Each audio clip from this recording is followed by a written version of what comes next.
The film begins with an eerie emptiness around an old building. In front stands the abandoned Gonjiam Mental Hospital, which has been closed for many years. It is said that the hospital's director once killed all the patients and then committed suicide. To uncover the truth, two boys enter the hospital while live streaming. Many people watch them online. Excitedly, they claim on camera that no one can stop them. Saying this, they head toward room number 402, a room no one has ever opened before. As the door begins to open, a sudden bell rings, the camera shakes, and a terrifying face appears. After that, the boys vanish. Everyone watching becomes disturbed. For a famous YouTuber named Ha-Joon, this news turns into a blessing, as it gives him a new content idea for his channel Horror Times. He decides to explore the asylum through a live stream. His research shows that in the 1960s, this hospital was considered one of the best. But after a strange accident that killed 50 people, followed by the sudden disappearance of the director, people grew fearful. Many strange stories spread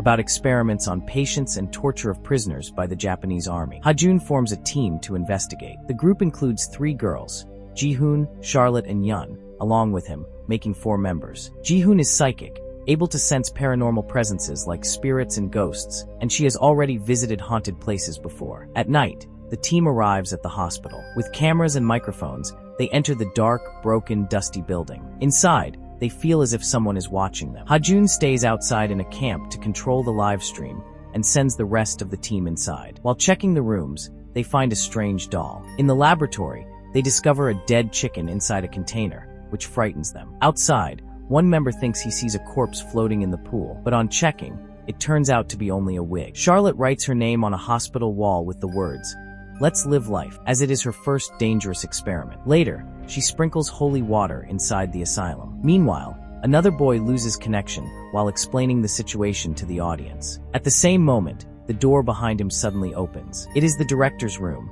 believed to belong to the killer. Following Ha-Joon's instruction, the boy enters and finds a picture of all the patients with the director in the middle. From this, he learns that after the murders, the army permanently shut down the asylum. Ha-Joon and Charlotte then tell the viewers that they have locked themselves inside. Each member stands in different rooms, waiting to see what happens. After nothing occurs for a long time, they all gather in the director's room and begin a ritual to summon the ghost. The room is decorated with candles, bells, and other items meant to attract spirits. As the ritual starts, all the candles suddenly blow out, and the bells ring loudly. Panic spreads, and everyone runs out in fear. But finally, it is revealed that this was only a prank by Ha-Joon's teammates. He sits happily as the views on the live transmission rise rapidly. People continuously like and comment with great excitement. Charlotte, who is a psychic, becomes the next target of Ha-Joon's pressure. He tells her to act as if she sees a ghost or makes contact with one, so that the views increase. At that very moment, the lights inside his own tent start to flicker. He continues working,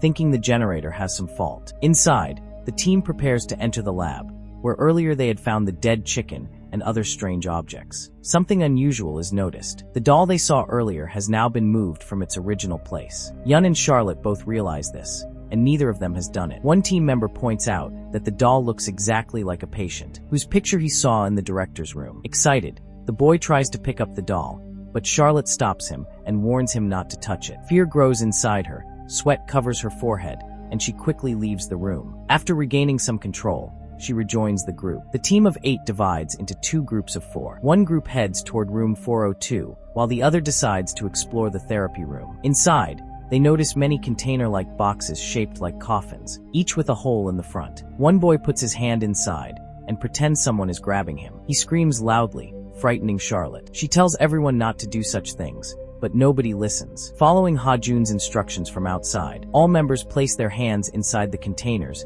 and act as if something inside is holding them. Under pressure, Charlotte also puts her hand inside. But unlike the others, her fear turns real. Something from inside actually grabs her hand and refuses to let go. She screams in terror. The group tries to pull her back, but their strength is not enough. Finally, the unseen force suddenly releases her. When she pulls her hand out, scratch marks made by sharp nails are clearly visible. Everyone becomes terrified and runs toward the corridor. There, they notice that someone has grabbed Charlotte's scarf. As she enters the corridor, she sees the wall where she earlier wrote her name with the words, "Let's live life." Now, beneath her name, new words appear.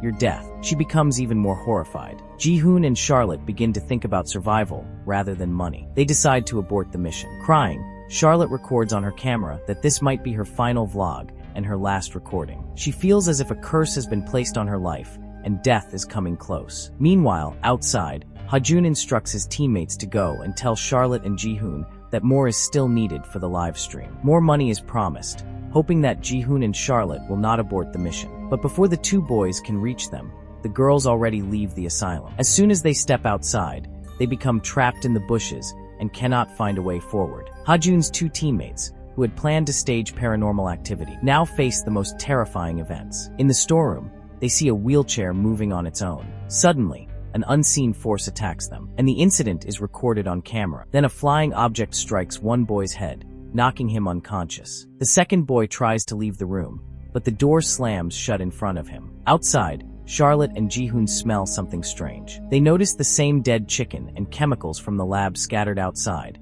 as if following them. Fear spreads. Charlotte feels unwell, and when she opens her eyes, her pupils turn completely black. Screaming, she runs toward the tent. Inside, she sees Ha-Joon standing in a corner, shining his flashlight at the same doll they had earlier found in the lab. Now the doll lies at his feet. Charlotte screams again as a creature, a ghost, appears before her eyes. In an instant, it grabs her and drags her into the darkness. Her cries fade away until silence remains.